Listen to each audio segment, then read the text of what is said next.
Assalamualaikum warahmatullahi wabarakatuh. Abu Nawas adalah penyair termasyhur dari Jazirah Arab yang hidup di era dinasti Abbasiyah. Terlahir dengan nama Abu Ali Al-Hasan bin Hani Al-Hakimi. Dalam catatan Ibnu Khalikan, Abu Nawas lahir di kota Ahvaz, Persia, tahun 145 Hijriah, 747 Masehi. Ayahnya, Hani Al-Hakam, adalah seorang tentara, sedangkan ibunya Jalban yang berdarah Persia bekerja sebagai buruh cuci. Pada waktu bersama ibunya, Abu Nawas kecil hijrah ke Baghdad, Irak, setelah ayahnya wafat dalam medan pertempuran. Kepiawaiannya menulis puisi, ditambah sifat yang kocak, membuat namanya semakin dikenal oleh masyarakat, termasuk para kaum bangsawan.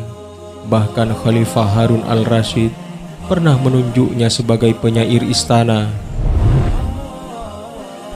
Syahdan, pada suatu masa ada seorang ahli astronomi atau ahli ilmu falak di daerah Jazirah Arab, daerah di mana Abu Nawas tinggal. Ahli astronomi ini merasa kemampuannya sangat mumpuni dalam ilmu geografi. Karena kemampuannya yang sangat mumpuni inilah, masyarakat lebih tertarik mendengarkan pernyataan dari ahli astronomi tersebut. Bahkan masyarakat meninggalkan Abu Nawas yang dikenal suka omong kosong dan tidak memahami ilmu falak maupun geografi, dan lebih memilih untuk mempercayai teori-teori dari ahli astronomi tersebut. Ada salah satu teori dari ahli astronomi yang membuat masyarakat terkesima di daerah tersebut, adalah bahwa bumi itu berbentuk bulat seperti bola. Ahli astronomi ini menyatakan bahwa andai kita berjalan ke barat terus, maka suatu saat kita akan tiba di tempat yang sama.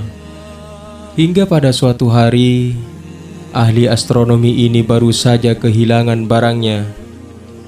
Seorang maling telah mencuri barangnya, dan pada saat yang sama, Abu Nawas sedang melintas di daerah rumahnya. Ahli astronomi ini lantas berteriak dan meminta tolong pada Abu Nawas. "Wahai Abu Nawas, tolonglah aku. Aku baru saja kehilangan barangku. Maling baru saja mencuri barangku. Tolong bantu kejar malingnya," kata ahli astronomi itu dengan nafas yang terengah-engah. Kemudian Abu Nawas bertanya kepada ahli astronomis tersebut, "Lari kemana malingnya?" Ahli astronomi pun menjawab, "Malingnya lari ke barat." Mendengar hal itu, Abu Nawas segera lari ke arah timur. Melihat hal itu, ahli astronomi tersebut jengkel. "Aku sudah bilang kalau malingnya lari ke barat. Kenapa kamu larinya ke timur?" tanya ahli astronomi itu. "Pada suatu saat akan sampai juga," timpal Abu Nawas sambil tertawa. Dan demikianlah bagaimana cara cerdas Abu Nawas mengelabui ahli astronomi itu dengan perkataannya sendiri. Mudah-mudahan bermanfaat. Wallahu a'lam bishawab. Assalamualaikum warahmatullahi wabarakatuh.